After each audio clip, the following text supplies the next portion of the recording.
Nookers, Darcie here.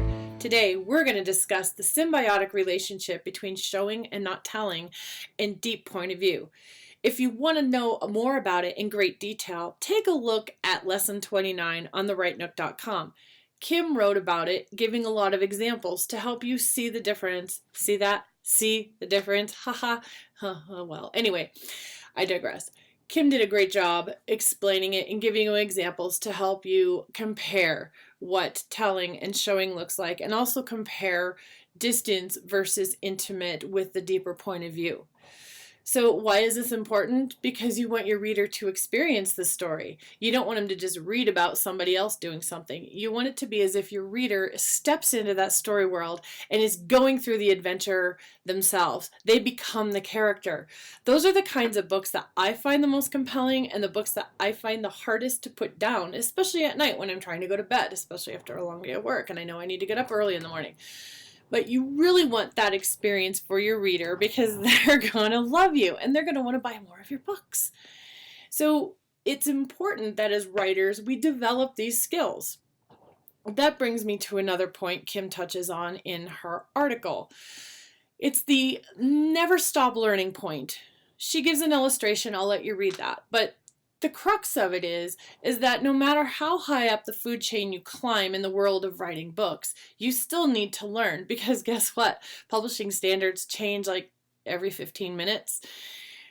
Back in the day, it was okay to use italic writing or italic text to denote internal thought. Nowadays, that's not the case.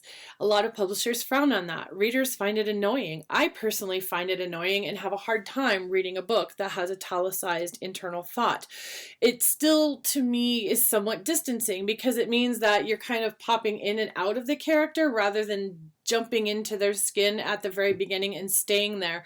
That's the difference between this newer technique of using deep point of view and rather than italicized text, because italicized text you're kind of outside, somewhat distanced, arm length to the character, and then all of a sudden you're in their head with this italicized text that makes your eyes cringe, especially when you get to be my age.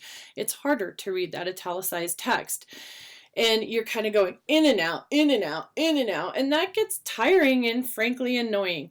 So make sure that the thoughts that your character is having, what they're thinking and feeling, are portrayed in their actions and their body language. Think about writing a movie script. Movie scripts, they have to show everything. They don't have a narrator standing there narrating everything that happens. You see it happen. You see people walk into the room. You see them moving around. You see the reactions that have no dialogue, but you still can tell maybe what they're thinking and feeling by all the expressions. You need to just use your words instead of the pictures. I hope that this has been helpful and has clarified it somewhat because these concepts can be difficult to grasp and they do take a lot of time and practice. But, I think Malcolm Gladwell says that you need at least 10,000 hours of practice in order to master something. So, with how many drafts we writers have to write to get our books out there, we're well on our way to becoming master wordsmiths. With pen to paper, this is Darcie. See you next time. Exactly, but